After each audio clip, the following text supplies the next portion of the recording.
Hello everyone, greetings dear. कैसे हैं आप सब? I hope you are all is well. तो आज हम पढ़ेंगे कक्षा 2 का एनसीईआरटी का चैप्टर नंबर 10 मीठी सारंगी। देखिए, बड़ा ही अच्छा जो है ये पाठ है, इसको हम बड़े ध्यान से पढ़ेंगे। एक कहानी की तरह है, जब हम पढ़ेंगे तो बड़ा ही मज़ा आएगा इसमें पढ़ने में।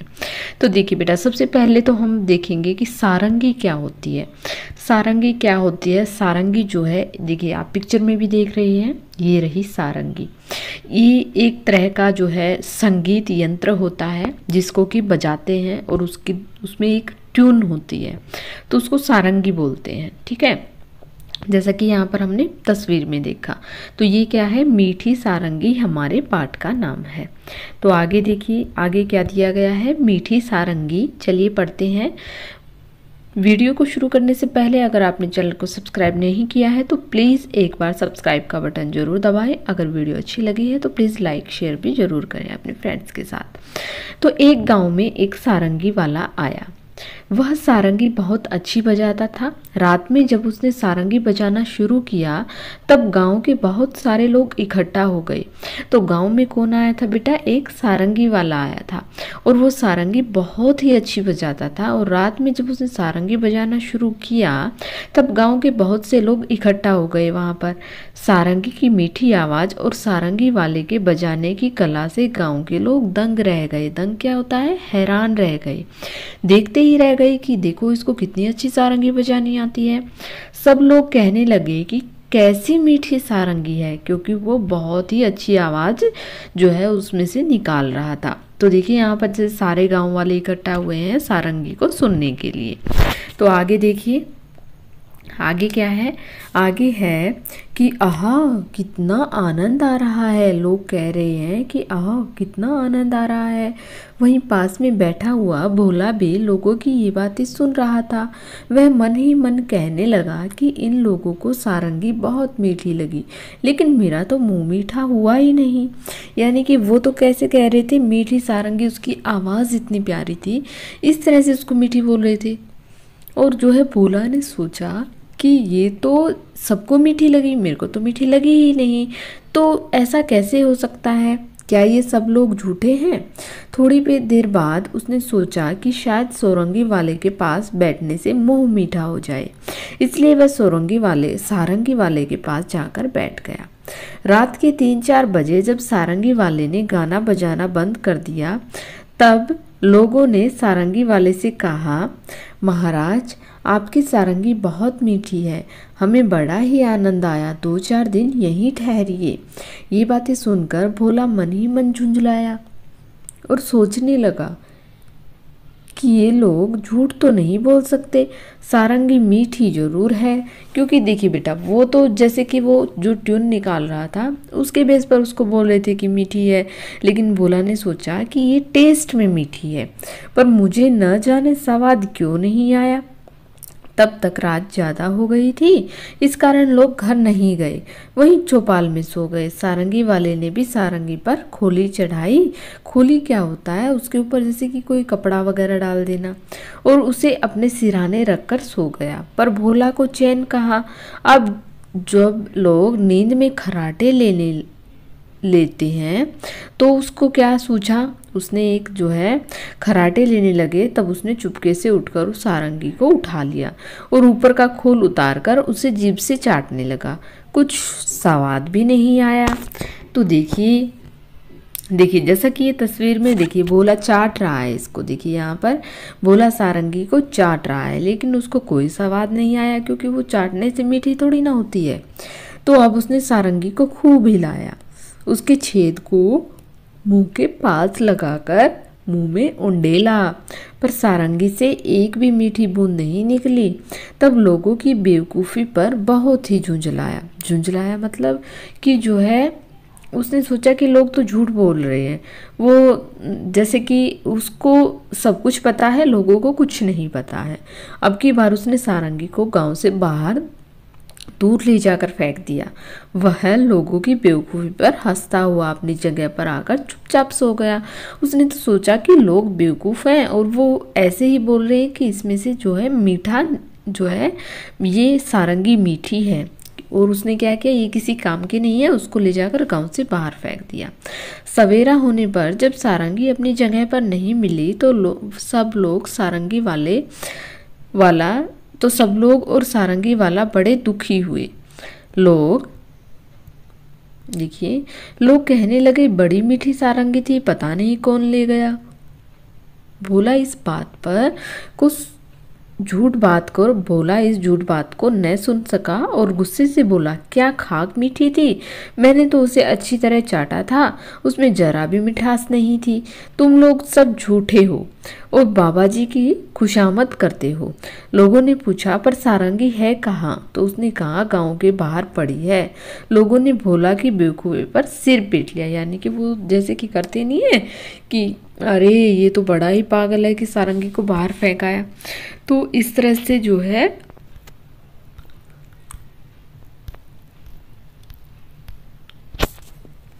हमने ये पार्ट को कंप्लीट कर लिया है और अब हम करेंगे इसके प्रश्नोत्तर। तो देखिए, सबसे पहले क्या है, अभ्यास के प्रश्नोत्तर करते हैं कि गांव वाले कहते थे कैसी मीठी सारंगी है, इसका क्या मतलब है? सही बात पर जो है टिक का निशान लगाइए। तो क्या सारंगी चखने में मीठी थी, सारंगी से निकलने वाली आवाज़ सुनने में अच्छी लगती थी, या सारंगी के आसपास मधुमक्खियां भिनभिना रही थी? तो हम यहाँ पर टिक लगाएंगे बेटा कि सारंगी से निकलने वाली आवाज़ सुनने में अच्छी लगती थी। ठीक है, अगला देखिए। अब तुम समझ गए होगे कि गांव वाले सारंगी को मीठा क्यों कहते थे। अब बताओ कि कड़वी बात का क्या मतलब होगा। तो देखिए बेटा, मीठी इसलिए कहते थे क्योंकि उसकी धुन जो है वो अच्छी लगती थी। तो आगे हम इसका उत्तर लिखेंगे कि कड़वी बात का मतलब होता है अप्रिय बात जो सुनने में अच्छी ना लगे, और मीठी का मतलब होता है जो सुनने में अच्छी लगे, कहने में अच्छी लगे, तो उसको बोलते हैं मीठी। और जो अप्रिय बातें होती हैं वो होती है कड़वी, जो सुनने में अच्छी ना लगे। आगे देखिए कि भोला ने क्यों सोचा कि झूठ बोल रहे हो। भोला ने क्यों सोचा कि सभी झूठ बोल रहे हैं। तो पहला प्रश्न है हमारा कि भोला ने क्यों सोचा कि सभी झूठ बोल रहे हैं। दूसरा है भोला को सारंगी का स्वाद क्यों नहीं आया। और तीसरा है कि भोला ने किस किस से ये जानने की कोशिश की कि सारंगी मीठी है। तो देखिए, हम करते हैं इसका उत्तर। सबसे पहले क्या करते हैं कि भोला ने क्यों सोचा कि सभी झूठ बोल रहे हैं। तो भोला ने सारंगी को मुंह से चाटा और उसके छेद को अपने मुंह के पास ले जाकर उड़ेला भी, किंतु उसे कहीं भी मिठास नहीं मिली। तब उसे लगा कि सभी गांव वाले झूठ बोल रहे हैं। तो आगे देखिए कि भोला को सारंगी का स्वाद क्यों नहीं आया सारंगी का। तो भोला को संगीत का ज्ञान नहीं था, इसलिए उसे उसका स्वाद नहीं मिल पा रहा था। उसे ऐसा लग रहा था जैसे किसी मीठी चीज को खाने से मुंह मीठा हो जाता है, उसी प्रकार से सारंगी को सुनकर भी मुंह मीठा हो जाना चाहिए। तो इस तरह से उसने जो है जानने की कोशिश की कि सारंगी मीठी नहीं है, इससे पता लगाया चाट कर। आगे देखिए कि भोला ने किस किस तरह से जानने की कोशिश की कि सारंगी मीठी है। तो सबसे पहले तो भोला ने सारंगी के खोल को उतारकर उसे चाटा ताकि पता लग जाए कि मिठास कैसा है। फिर उसके छेद को मुंह के पास ले जाकर उड़ेला, परंतु इसके बावजूद भी उसे कुछ भी स्वाद नहीं मिल पाया। तो इस तरह से उसने जो है जानने की कोशिश की। आगे देखिए, आगे है खोल। खोल के बारे में प्रश्न दिए गए हैं कि सारंगी वाले ने सारंगी पर खोल चढ़ाया और अपने सिराने रखकर सो गया। देखिए बेटा, ये है सारंगी, ठीक है। ये इसमें जो है, इसमें ये एक तार होता है और ये 3 तार होते हैं, इनको जो ऐसे करके जो है बजाया जाता है। सारंगी वाले ने अपनी सारंगी पर खोल क्यों चढ़ाया और किन किन चीज़ों का खोल चढ़ाया जाता है। तो देखिए, हम जो है लिखेंगे कि जो है सारंगी वाले ने खोल क्यों चढ़ाया था, क्योंकि किन किन की चीज़ों का खोल चढ़ाया जाता है, इसलिए चढ़ाया था ताकि वहाँ उस पर धूल गर्दा मिट्टी ना जमे। तो हम यहाँ पर लिखेंगे सारंगी वाले ने, यहाँ पर लिखकर बेटा सारंगी वाले ने अपनी सारंगी पर खोल इसलिए चढ़ाया होगा, इसलिए लिखेंगे यहाँ पर, इसलिए चढ़ाया होगा क्योंकि, यहाँ पर हम लिखेंगे क्योंकि उस पर धूल मिट्टी से बचाव हो सके, धूल मिट्टी से बचाव हो सके, इसलिए जो है उसने उस पर खोल चढ़ाया होगा।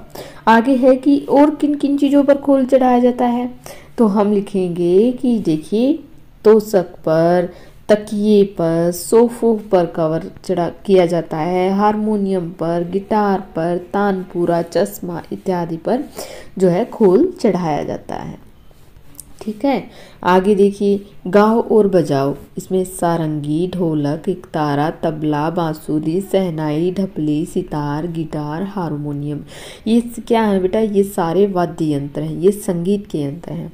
तो ऊपर संगीत के बाजों के नाम लिखे हुए हैं, इनमें से कुछ तार छेड़कर बजाए जाते हैं, कुछ हाथ थाप देकर बजाए जाते हैं और इनके सही जगह पर नाम लिखने हैं। तो तार वाले हमें यहाँ पर लिखने हैं, थाप वाले यहाँ पर लिखने हैं और अन्य यहाँ पर लिखने हैं। तो तार वाले कौन से होंगे बेटा, देखिए सारंगी तार वाली होती है, एकतारा तार वाला होता है, ठीक है, और क्या होता है, सितार होता है, गिटार होता है, तो ये क्या होते हैं, तार वाले होते हैं। थाप वाले ढोलक होता है, तबला होता है, ढपली होती है, ये क्या होती हैं, थाप वाली होती हैं। और जो है बांसुरी, शहनाई, ये क्या होते हैं, ये अन्य में आएंगे। तो देखिए हम करते हैं, देखिए तार वाले कौन से होते हैं, सारंगी, एकतारा, सितार और गिटार। इनमें क्या होता है बेटा, ये तार की सहायता से बजाए जाते हैं। इसके बाद है थाप वाले, थाप वालों में ढोलक, क्योंकि जो है उंगलियों से बजाए जाते हैं ना, हाथों से बजाए जाते हैं, ढपली, तबला और ढोल, ये किससे, हाथों की उंगलियों से, हाथों से बजाए जाते हैं। और अन्य में बांसुरी, शहनाई और हारमोनियम किस में आएंगे, अन्य में। ठीक है, आगे देखिए, आगे है कि कुछ नाम बच भी गए होंगे, उन्हें अन्य के नीचे लिखे, तो हमने लिख दिए थे। ऊपर लिखे बाजों को जगह जगह पर बजाया जाता है, सोच कर लिखो कि इन जगहों पर क्या क्या बजाया जाता है। रेलगाड़ी या बस में क्या बजाया जाता है, घर पर किसी अवसर पर क्या बजाया जाता है, भजन कीर्तन में क्या बजाया जाता है और स्कूल में किसी अवसर पर क्या बजाया जाता है। तो देखिए हम लिखेंगे रेलगाड़ी में बजाया जाता है एकतारा, ढपली और बांसुरी, क्योंकि हम इनको साथ भी रख सकते हैं। घर या किसी अवसर पर शहनाई और ढोलक बजाए जाते हैं। भजन कीर्तन में हारमोनियम और तबला बजाए जाते हैं और स्कूल में किसी अवसर पर सितार और गिटार बजाए जाते हैं। ठीक है, आगे देखते हैं, आगे है चटकारे। देखिए इस कहानी में मिठास की बात है, तुम्हें कौन सी चीज़ें मीठी लगती हैं। ठीक है, एक क्वेश्चन तो ये हो गया हमारा। दूसरा है क्या खाने की चीज़ सिर्फ मीठी होती है, मीठी के अलावा और क्या क्या स्वाद होता है। तो चलिए करते हैं। सबसे पहला है कि इस कहानी में मिठास की बात है कि तुम्हें कौन कौन सी चीज़ें मीठी लगती हैं। ठीक है, तो हम लिखेंगे, देखिए मुझे खीर, हलवा, क्योंकि मिठास की चीज़ें लिखनी है जो मीठी चीज़ें हैं। ठीक है, रसगुल्ले, बर्फ़ी, गुलाब जामुन इत्यादि चीज़ें अच्छी लगती हैं। इसके अलावा भी आप यहाँ पर जो है बर्फ़ी और भी बहुत सारी चीज़ें मीठी होती हैं, गुड़, शक्कर, ये यहाँ पर लिख सकते हैं।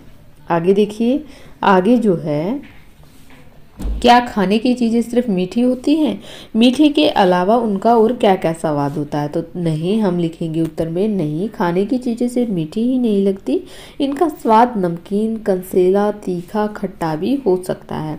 तो जैसा हम बनाएंगे वैसा ही होता है।